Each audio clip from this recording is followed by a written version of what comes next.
Bienvenidos a Betel.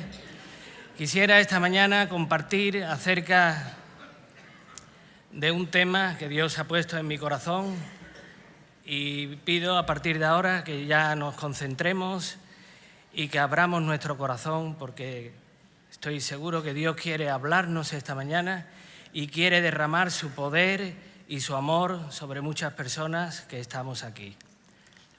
El título de esta predicación podría ser algo así como: Dios está buscando valientes dispuestos a cumplir su deseo. Así que si tú eres uno de esos valientes, que estás dispuesto, pues para ti va la predicación. Dice la Biblia en Lucas 2:52 que Jesús crecía y que crecía en sabiduría, crecía en inteligencia, crecía físicamente, en gracia para con Dios y en gracia para con los hombres. En sabiduría, en estatura, en gracia para con Dios y en gracia para con los hombres. Aquí podemos ver que Jesús tenía un crecimiento que es el ejemplo de todo cristiano, un crecimiento integral en todas las áreas de la vida. Crecemos físicamente, crecemos intelectualmente, crecemos en gracia para con Dios espiritualmente y también en gracia para con los hombres. Fruto de ese crecimiento amamos y esa fe no queda vacía, sino que hay obras y hay resultados en la vida de los cristianos y de los creyentes auténticos. Es un crecimiento, por tanto, integral y equilibrado. Y Jesús nos enseñó 8 pasos en Mateo capítulo 5. Acompañarme, por favor. Mateo capítulo 5. Es un pasaje muy conocido. Le voy a pedir a mi mujer que me dé una botella de agua, por favor. Las mujeres siempre tienen que estar. Gracias, Elías. Que Dios te lo pague.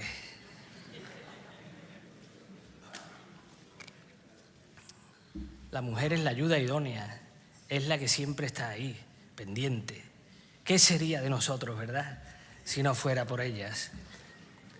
Yo amo a mi mujer, la honro y sé que es la mejor del mundo porque es mi mujer y es la que Dios tenía apartada y reservada para mí.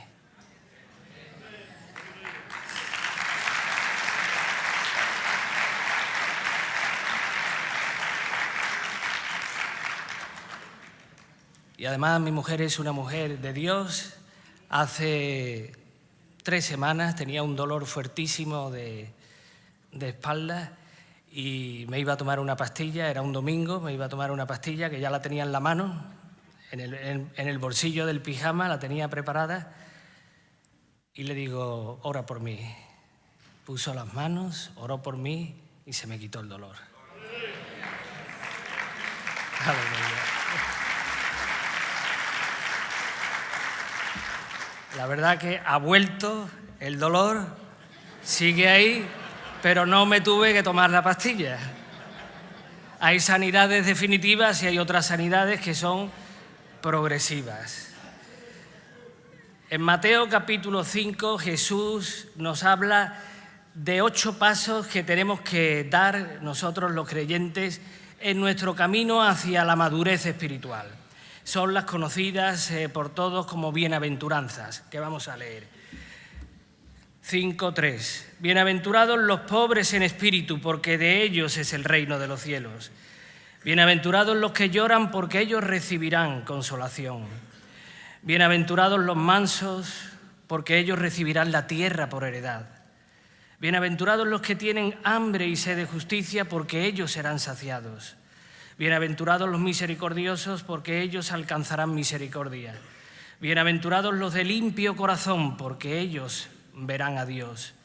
Bienaventurados los pacificadores, porque ellos serán llamados hijos de Dios. Bienaventurados los que padecen persecución por causa de la justicia, porque de ellos es el reino de los cielos. Bienaventurados sois cuando por mi causa os vituperen y os persigan y digan toda clase de mal contra vosotros, mintiendo.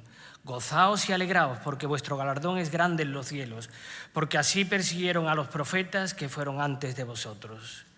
Bien, pues aquí vemos un camino progresivo que empieza: bienaventurados los pobres en espíritu, es decir, bienaventurados los que reconocen que necesitan a Dios en sus vidas. Hoy en día la sociedad no necesita a Dios, no le interesa a Dios, Dios le molesta para el cumplimiento de sus planes y por eso se aparta a Dios y todos los temas relacionados con Dios no interesan.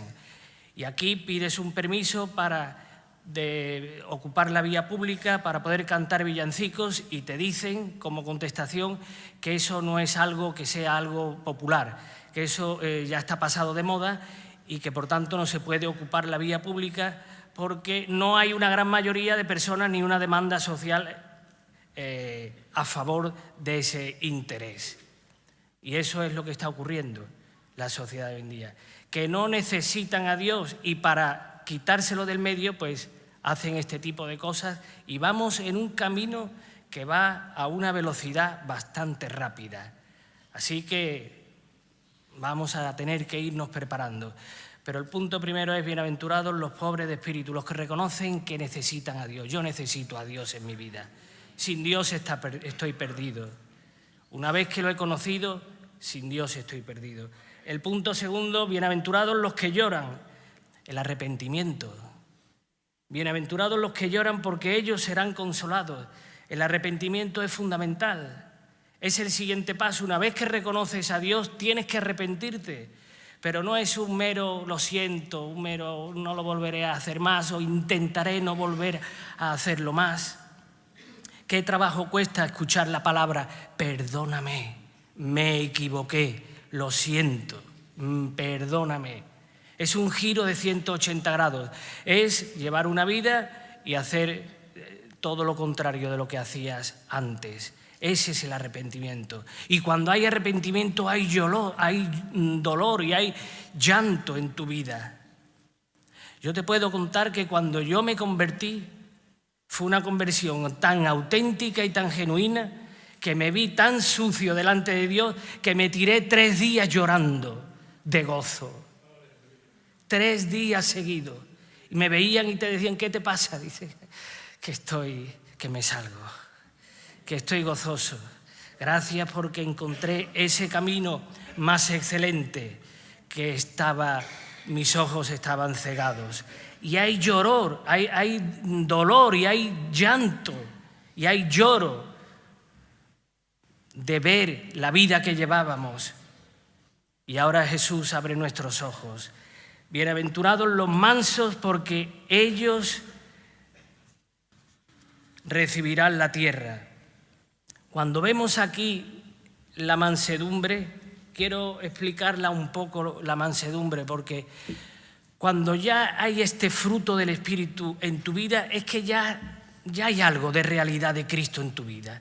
Ya los frutos del Espíritu, que es la mansedumbre, uno de ellos, en la lista de Gálatas 5:22, ya hay una realidad. Ya hay frutos del Espíritu que están dando resultados, que están dando frutos. Y la mansedumbre no se puede entender como una persona pusilánime, débil, apocada, una persona poco decidida, una persona que le cuesta trabajo tomar iniciativas. No. Jesús dijo en Mateo 11:29, y es la única vez que lo dice en la Biblia: aprended de mí. Y cuando dijo aprended de mí, ¿qué dijo? Aprended de mí que soy manso y humilde de corazón. Mateo 11:29. Ese es nuestro ejemplo. Moisés dice que era la persona más mansa que había sobre la faz de la tierra. Y cuando somos mansos significa una persona que tiene el control de todos sus instintos, de todas sus emociones y de todos sus impulsos. Es una persona equilibrada, es una persona que no pierde los papeles, que hay un equilibrio en su vida, que hay un dominio propio en su vida y que controla cualquier situación. Así era Jesús, pero Jesús también actuaba con dureza. Esa es la mansedumbre que nosotros tenemos que buscar. Mansedumbre en el sentido de controlar. Es una persona que también es fácilmente corregible. Un burrito, por ejemplo, se corrige fácilmente. Cuando vas cabalgando con él, le dices por aquí, le dices por allí. Son personas mansas porque se dejan corregir fácilmente. No se enfadan cuando les dices algo, sino que lo toman como de parte de Dios. Esto no es fácil, dejarse corregir. A veces sí, solo nos dejamos corregir de los que nos presiden, pero cuando es alguien que consideras que está por debajo de ti, un empleado o cualquier otra persona, eso ya no nos gusta tanto, ¿verdad? Punto 4, bienaventurados los que tienen hambre y sed de justicia. Hambre y sed de justicia, es decir, el apetito espiritual.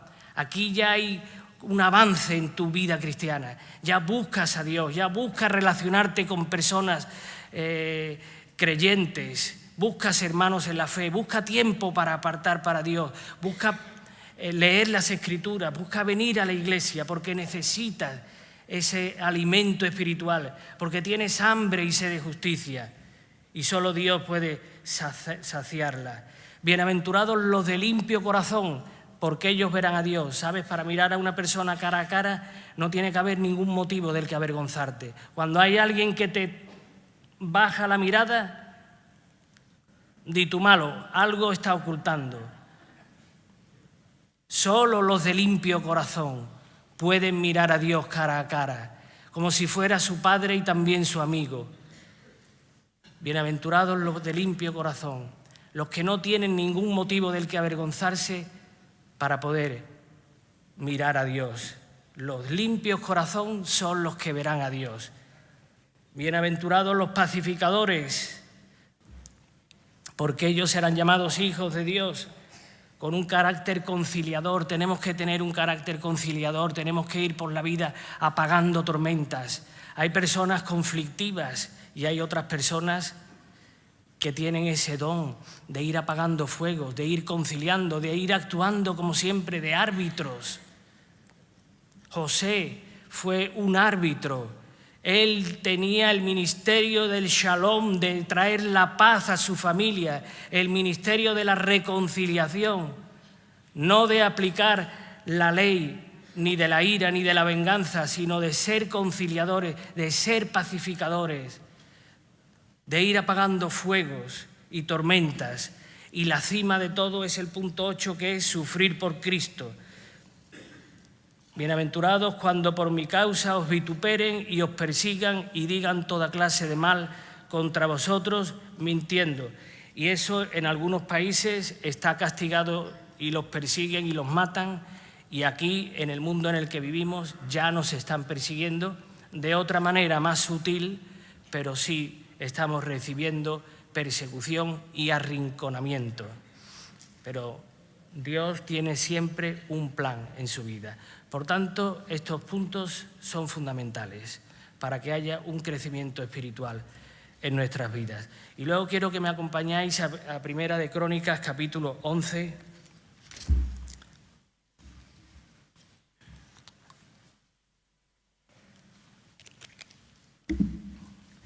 Aquí vamos a ver una historia de la que se está últimamente en todas las predicaciones, está saliendo este tema, de David, de los valientes de David, de qué significa esto, y el título de esta predicación es esa precisamente. Dios está buscando valientes que estén dispuestos a cumplir el deseo de su rey. Los valientes de David, Primera de Crónicas, capítulo 11, versículo 10. Estos son los principales de los valientes que David tuvo y los que le ayudaron en su reino con todo Israel para hacerle rey sobre Israel conforme a la palabra del Señor.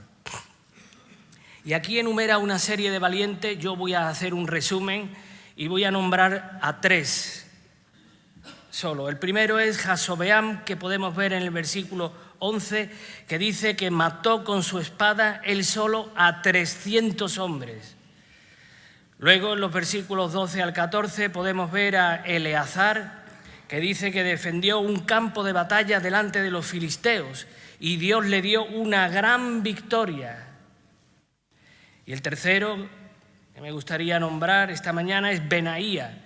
Este Benaía mató a 2 leones y a un soldado egipcio que medía 5 codos de estatura. ¿Sabes cuántos son 5 codos? 2,25. Imagínate, el gigante. 2,25 de estatura. Bueno, pues la Biblia nos dice que todos estos hicieron grandes hazañas, pero ninguna de estas grandes hazañas para David tuvo tanto valor y tuvo tanta importancia como la que hicieron 3 valientes que irrumpieron en el campamento del enemigo. Y esto lo podemos ver en el versículo 15 y siguientes, cuando dice: y 3 de los 30 principales descendieron a la peña, a David, a la cueva de Adulán, estando el campamento de los filisteos en el valle de Refaim. David estaba entonces en la fortaleza y había entonces guarnición de los filisteos en Belén.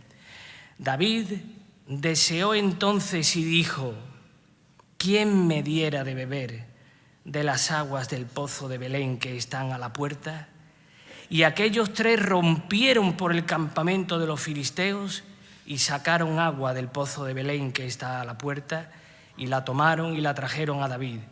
Mas él no quiso beber, sino que la derramó para el Señor y dijo: guárdeme mi Dios de hacer esto. ¿Había yo de beber la sangre y la vida de estos varones que con peligro de sus vidas la han traído? Y no la quiso beber David. Aquí vemos que David tuvo un deseo que era un pensamiento. David era un hombre que amaba Belén porque él había nacido allí, era de esa ciudad y estaba al otro lado de la ciudad, estaba muy cerca, y le sale un pensamiento en voz alta y dice: ay, ¿quién me diera de beber del agua de Belén? Un deseo simplemente, ni siquiera fue una orden, un mandamiento o una sugerencia o un acto de servicio que tendrían que cumplir sus valientes, los miembros de su ejército, sino simplemente un deseo en voz alta, expresado con amor y con gracia, fue suficiente para que reaccionaran y provocara un acto de amor de estos valientes. Y aquí podemos ver algunos puntos. El primer punto es que vemos que no es un mandamiento ni un acto de servicio, sino es la forma de expresarlo. Yo veo aquí una diferencia entre lo que es la ley y la gracia. La ley, el papel que cumple la ley son 3: identificar al pecado, reconocer la insuficiencia que tenemos para poder cumplir con la ley, y eso es lo que te hace ir a los pies de Cristo. Pero no es suficiente para cumplir la ley de Cristo. La ley te lleva a la gracia. Con la gracia sí podemos cumplir. Y David es un tipo de Cristo, porque con Cristo vino la ley y la gracia. Con Moisés vino la ley, pero hoy estamos en la dispensación de la gracia, en la dispensación del Espíritu Santo, del poder del Espíritu Santo. Por tanto, tenemos que ser cumplidores de la ley, no por nosotros mismos, sino por el poder del Espíritu Santo que hay en nuestras vidas. El segundo punto es el don que tenía David de transmitir a los demás lo que él tenía en su corazón. Un líder tiene ese don de poder transmitir a los demás lo que hay en su corazón. No hace falta muchas palabrerías, sino solo un deseo en voz alta, dicho de manera correcta, es suficiente para provocar una reacción en sus seguidores y motivarlos a actuar. Así es como tenemos que actuar nosotros en nuestras vidas. Dice vulgarmente que se matan más moscas con miel que con vinagre, ¿verdad? Pues a veces con gracia conseguimos muchas más cosas que aplicando la ley o aplicando de una manera ruda y de una manera fuera de lo que es la gracia de Dios. Que toda palabra que salga de nuestra boca sea sazonada y con gracia. Eso es lo que nos demanda Dios. Dice que estos valientes rompieron por el campamento de los filisteos, es decir, que irrumpieron con fuerza, con energía. Dios está buscando este tipo de personas que irrumpan con violencia en el mundo de hoy en día y no sean pusilánimes, sino que hablen con poder y autoridad el mensaje de salvación y de vida eterna que solo Jesús nos puede dar.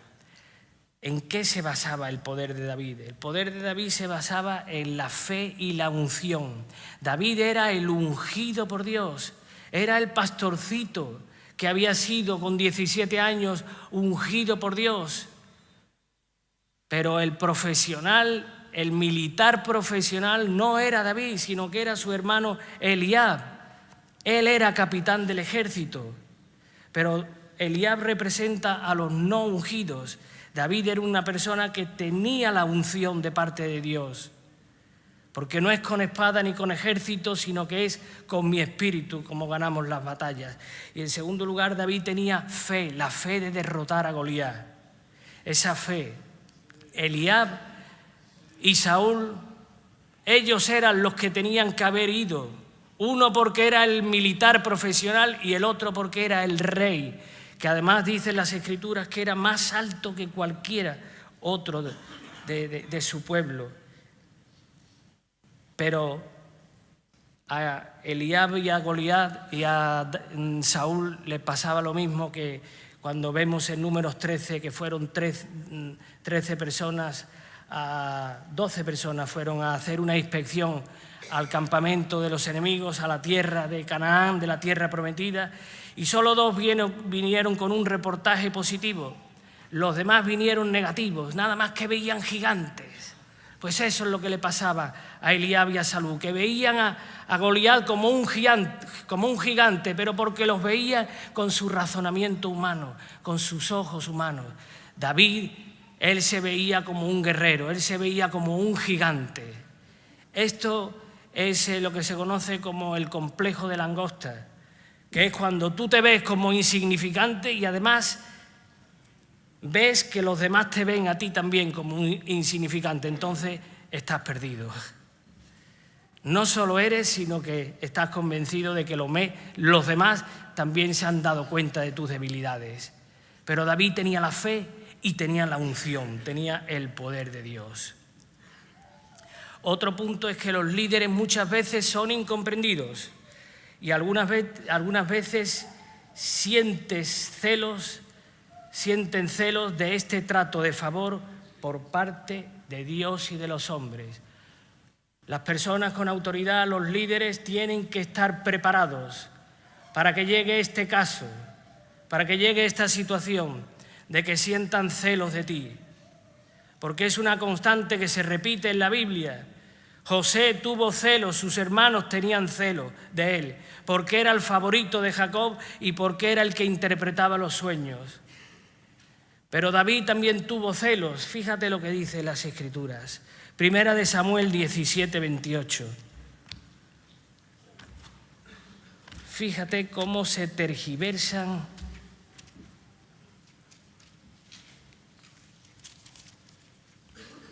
Primera de Samuel 17, capítulo 28. Cómo se tergiversan las situaciones. Dice Eliab acerca de David. Y oyéndole hablar Eliab, su hermano mayor, con aquellos hombres, se encendió en ira contra David y dijo: ¿para qué has descendido acá?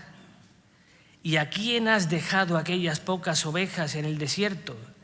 Dice: yo conozco tu soberbia y la malicia de tu corazón, que para ver la batalla has venido. Eliab estaba celoso de David y le está acusando de haber venido a ver la batalla, cuando David era el primero que estaba dispuesto y que estuvo dispuesto para enfrentarse contra Goliat. Tenemos que estar preparados para que en nuestras vidas ocurra esto también. Pero ¿cómo reaccionó David? Porque cuando tú sabes el sitio que te ha dado Dios, cuando tú sabes tu identidad en Cristo, tú no tienes temor de nadie, porque tú sabes que lo que tienes es de parte de Dios y es Dios el que te lo ha dado. ¿Y sabes lo que hacía David? Que no le preocupaba, ¿no? Que pasaba por alto todo este tipo de objeciones. Nosotros tenemos que darle importancia a las cosas importantes, pero a celos y a todo este tipo de cosas no hay que entrar en ellas, hay que huir de ellas, hay que pasar de ellas. Porque como dice el refrán, no hace daño el que quiere, sino el que puede. Y si tú estás con el poder de Dios y con la fuerza de Dios y sabes que estás en el centro de la voluntad de Dios y que lo que haces, lo haces para Dios, todo lo demás te tiene que traer sin cuidado. Así que, pero por desgracia no suele ser así. Le damos demasiada importancia al qué dirán. Como la canción aquella, ¿cuántas bendiciones he perdido por el qué dirán? ¿Se reirán de mí? Si tú sabes tu sitio delante de Dios, no tiene que tener ningún motivo por el que los demás se rían. Y si se ríen, peor para ellos. Un líder no demanda de los demás lo que él no está dispuesto a hacer. Nunca demanda. Eliab y Saúl no estuvieron dispuestos a ir a la batalla, pero David sí. Y ellos eran los que tenían que haber ido a pelear contra Goliat. Aquí aprendemos que no podemos demandar de los demás lo que nosotros no hacemos o por lo menos no estamos dispuestos a hacer. Porque si no, dice, tú haz lo que yo te diga, pero no lo que yo haga. No me mires. No, si tu palabra tiene autoridad es porque hay un respaldo entre lo que dices y lo que haces, en tu manera de actuar. Por tanto, no podemos demandar de los demás lo que nosotros no estamos dispuestos a hacer. Siguiente punto es que un líder es aquel que comprende el coste del sacrificio de sus seguidores. Valora su trabajo y su esfuerzo y no tiene reparo alguno en reconocerlo. David no quiso beber del agua del pozo de Belén que sus 3 valientes le llevaron, sino que la derramó como una ofrenda al Señor, diciendo, Dios me libre de beberla, sería como beberme la sangre de estos hombres, pues arriesgando sus vidas fueron a traerla y no quiso beberla. Un líder comprende el coste del sacrificio de sus seguidores y los valora. Un líder es una persona que está siempre dispuesta a ir a la batalla. David siempre estuvo dispuesto a ir a la batalla. Bueno, vamos a matizarlo, no siempre. David fue un gran guerrero y ganó muchas batallas, pero perdió una, la batalla de Betsabé. ¿Por qué? Pues porque en la época en que los reyes iban al campo de batalla, dice en 2 de Samuel 11, 1 y 2, en el tiempo en el que los reyes salían a la guerra, David, en vez de ir él, envió a Joab. Y David se quedó en Jerusalén, estando en el sitio incorrecto y en el tiempo incorrecto. ¿Y qué es lo que ocurrió? Todos conocéis las consecuencias que tuvo aquello. David era un hombre de éxito, pero parecía como que la rutina le había desanimado un poco y había perdido su primer amor. A veces puede ocurrir que las cosas rutinarias nos lleven a que haya tibieza en nuestras vidas y perdamos ese fervor por Dios. Y esto es lo que estoy seguro que le pasó a David. David llegó un momento en el que dijo, bueno, yo ya he llegado a una situación y a una posición que yo ya esto es para otros. Esto ya no es para mí. Esto que lo hagan los que vienen detrás de mí. Yo estoy ya en un nivel, pues cuidado. Cuidado cuando lleguemos a ese punto, porque del éxito al fracaso hay una frontera muy pequeña, muy pequeña. David perdió su primer amor. El éxito en la vida se mide por la obediencia a Dios. Se mide cuando estás en el verdadero centro de la voluntad de Dios. Ahí es como se mide verdaderamente el éxito. También normalmente hay discípulos y hay fruto, pero a veces no. A veces simplemente con estar en el centro de la voluntad de Dios y obedeciendo ya hay éxito en tu vida. Un líder, la vida tiene muchas cosas rutinarias. Desde que nos levantamos hasta que nos acostamos repetimos día tras día muchas veces cosas rutinarias. Y a veces esas cosas rutinarias pueden hacernos caer en desánimo, en monotonía, en rutina. Pero un líder precisamente es aquella persona que está siempre dispuesta a inyectar ánimo e ilusión en todas las personas que están a su alrededor. Inyectar el sentido de la importancia de las cosas aún insignificantes y rutinarias de la vida y transmitirles hasta un sentido de la eternidad que tienen esas cosas, comunes y cotidianas, sabiendo que Dios valora mucho más el motivo que el resultado. Dios valora mucho más la calidad con la que hacen las cosas que el fruto que pueda haber. Cada día que tú estás trabajando en cosas rutinarias, Dios está formando tu carácter.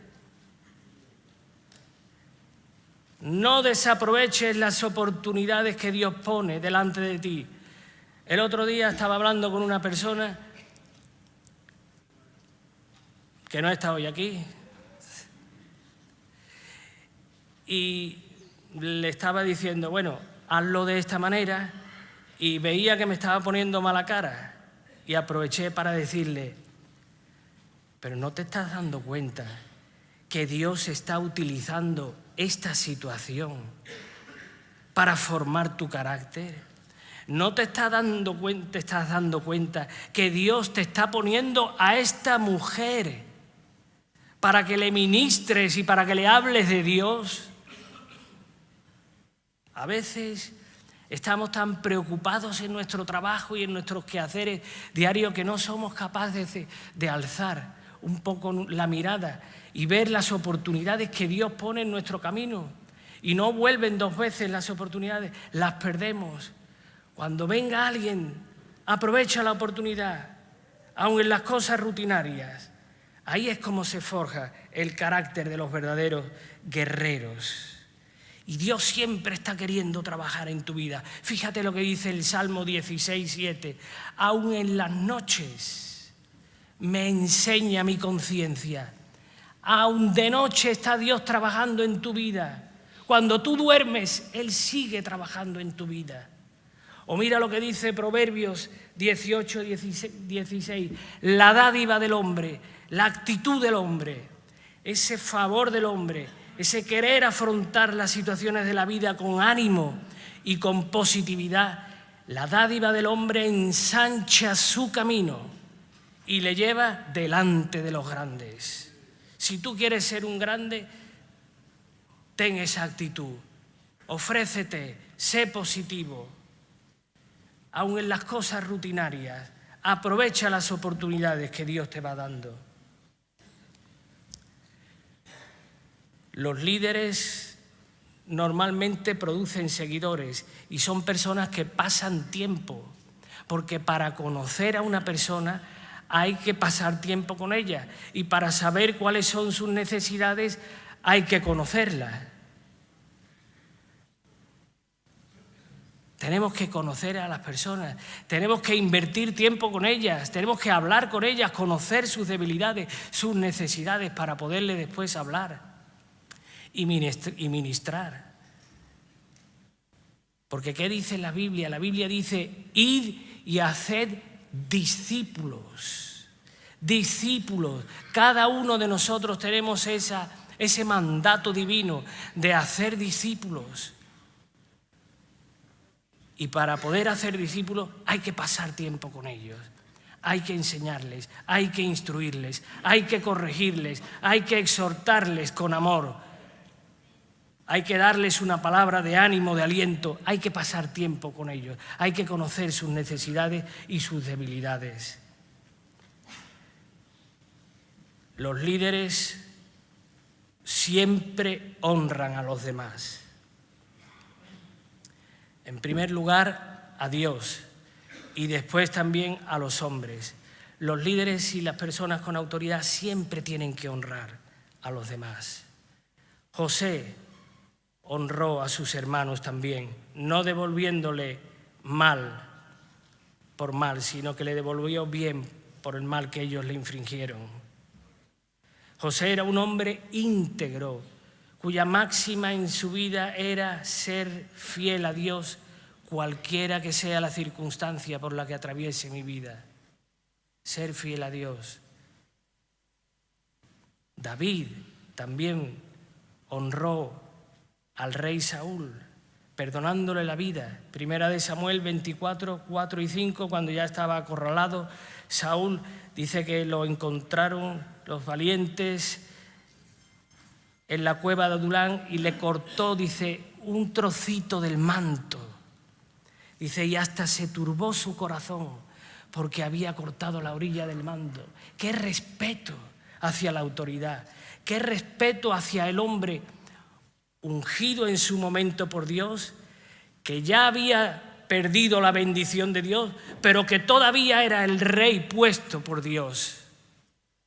Dios le tenía que enseñar a David, desde que David fue ungido hasta que ocupó el reinado, pasaron muchos años de aprendizaje, muchos años en el que tenía que aprender todas estas lecciones que Dios le tenía que enseñar. Una de ellas era honrar al que te preside, honrar a los pastores, honrar a los padres, a las madres, honrar a los jefes en los trabajos también, honrar a los hermanos y honrar a los más débiles, cosa que la sociedad de hoy en día no hace. La sociedad de hoy en día se quita a los débiles del medio. El aborto, al débil, fuera. Con la eutanasia, fuera. No interesan las personas que ya no producen o que ya no sirven para la sociedad. O dejando a los ancianos en las residencias ahí. A mí me hace mucha gracia cuando se lleva a un abuelo a la residencia y la familia se quiere quedar con su patrimonio y que el Estado se encargue de esa persona y se lavan las manos y ni siquiera van a visitar a sus hijos. No. Primero es la familia. El Estado es subsidiario, no tiene una responsabilidad directa, por mucho que digan los políticos. La responsabilidad es de los hijos y de los familiares directos. Y la sociedad de hoy en día desprecia, no honra a los débiles. Pero la Biblia nos cuenta que David y Jonatán hicieron un pacto de amor y sí honraron a un débil, a un lisiado, Mefiboset, al cual fueron a buscarlo. Dice en 2 de Samuel 9:3, dice, no ha quedado nadie en la casa de Saúl a quien haga yo misericordia de Dios. Dice, sí, un hijo de Jonatán, lisiado de los pies, Mefiboset, que está en un desierto, pero ese a ti para qué te sirve, no te sirve ni para el ejército, ni te sirve para nada. ¿Y qué hizo David? Cogió y lo trató como un hijo de rey y como un rey. Eso es lo que hacen los líderes. Honran a todas las personas y honran a los débiles. Y eso es lo que hacemos en Betel. Honramos a los débiles, honramos a los perdidos, a los necesitados, a los más vulnerables. Porque Betel es casa de Dios y puerta del cielo. Y aquí recogemos y acogemos a todo lo que nadie quiere. Tiene un sitio en Betel. Si hay alguien que no lo quiera nadie, aquí tiene su sitio. Y nunca vamos a perder ese ADN, que es la misericordia. Cuando tú colocas tu corazón en el lado del corazón de la persona necesitada. Los líderes, por tanto, son personas que tienen el arte de persuadir a los demás para que ayuden para conseguir un objetivo común. Son personas que inspiran y motivan a los demás, que guían a los demás. José era un líder, David era un líder, Jesús era un líder.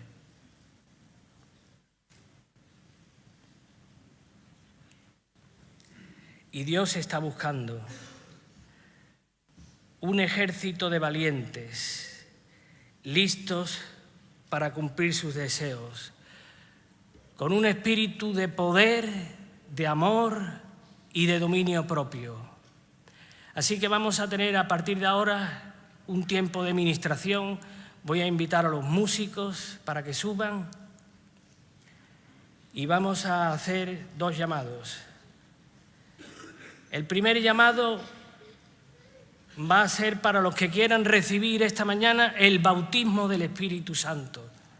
Porque Dios no nos ha dado un espíritu de cobardía, sino de poder, de amor y de dominio propio.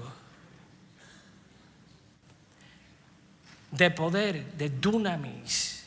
Yo siento que vamos a ponernos todos de pie y vamos a tener una actitud a partir de ahora de expectación, porque Dios quiere hacer algo esta mañana. Empezamos cantando Señor, manda fuego. Y si tú lo crees, Dios va a mandar fuego esta mañana. Dios va a mandar fuego esta mañana. Vamos a orar primero para que Dios mande fuego, porque siento que hay muchas personas que llevan una vida cristiana mediocre, que cometen un fallo una y otra vez, que pecan una, otra y otra vez y que cometen el mismo fallo y están empezando a sentir condenación. El Señor te dice esta mañana, en primer lugar, no hay condenación para los que están en Cristo Jesús. No es por el mérito tuyo, por tus obras, las que te dan derecho y acceso a mi presencia, sino que fue por mi sangre derramada en la cruz del Calvario. El precio ya lo pagué yo. Cristo abrió ya el camino nuevo y vivo para que podamos tener acceso. Simplemente se trata de coger los beneficios, de coger las bendiciones de Dios. Pero yo siento que hay muchos que necesitan del poder del Espíritu Santo para poder llevar una vida conforme a la voluntad de Dios, una vida que le agrada a Dios. No hay condenación. Y si es así, estás en ese caso, vamos a ir cantando una canción, vamos a pedirle a Dios que mande el fuego y voy a invitar al pastor Elías para que suba aquí. Vamos a crear un ambiente de expectación, un ambiente de gloria. Dios quiere derramar su Espíritu Santo esta mañana sobre muchas personas y esta es la oportunidad.